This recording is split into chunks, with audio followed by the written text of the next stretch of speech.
Shalom Bapak Ibu Saudara, mari bersama kita merenungkan firman Tuhan yang terambil dari 1 Samuel pasalnya yang ke-28, ayatnya yang pertama hingga ayatnya yang ke-25.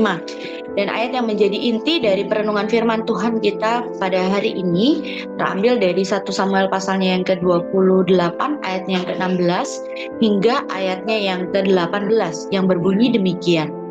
Lalu berbicaralah Samuel, "Mengapa engkau bertanya kepadaku?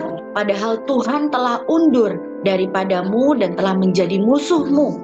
Tuhan telah melakukan kepadamu seperti yang difirmankannya dengan perantaraanku, yakni Tuhan telah mengoyakkan kerajaan dari tanganmu dan telah memberikannya kepada orang lain, kepada Daud. Karena engkau tidak mendengarkan suara Tuhan dan tidak melaksanakan murkanya yang bernyala-nyala itu atas Amalek. Itulah sebabnya Tuhan melakukan hal itu kepadamu pada hari ini." Bapak Ibu Saudara, judul renungan kita pada hari ini adalah Kedaulatan Allah. Nah Bapak Ibu, dalam pasal 28 ini, di ayatnya yang ke-6, Saul tampak memaksakan kehendaknya kepada Tuhan. Saul mengalami situasi yang persis seperti ini.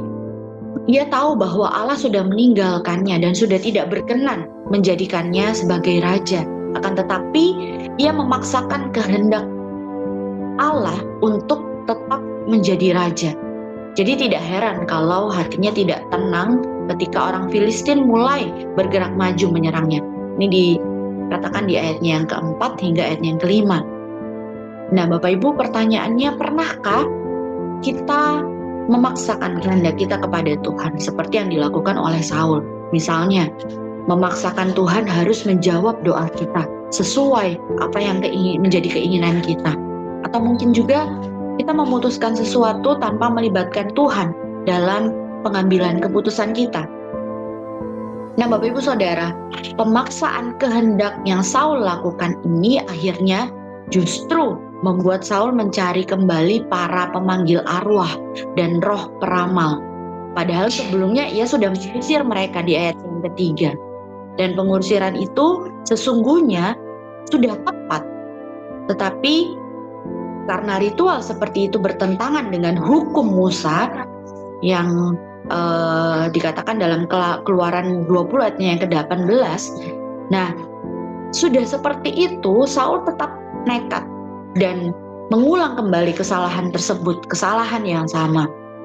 Ia meminta seorang pemanggil arwah di Endor untuk memanggil arwah Samuel, dikatakan di ayatnya yang ke-7 dan 8. Dan ia ingin mengetahui kehendak Tuhan saat menghadapi perang melalui arwah Samuel. Akan tetapi justru jawaban arwah Samuel ini malah semakin menegaskan bahwa Saul tidak dapat memaksa Tuhan melalui kehendak Tuhan. Dikatakan di ayatnya yang ke-16 hingga ayatnya yang ke-19. Dan pada akhirnya Tuhan tetap undur dari Saul.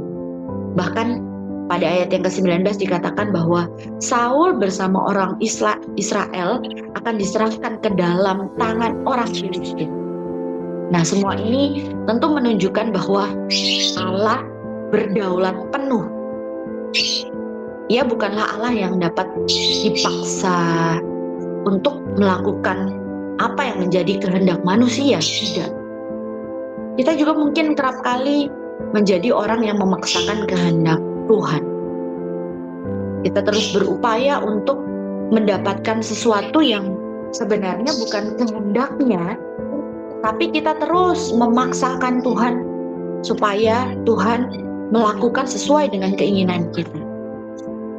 Kita bahkan berdoa memaksakan keinginan itu kepada Tuhan, dan tentu hasilnya tetap tidak berhasil. Kita lupa bahwa Allah adalah Allah yang berdaulat, yang tidak dapat diperintah oleh siapapun.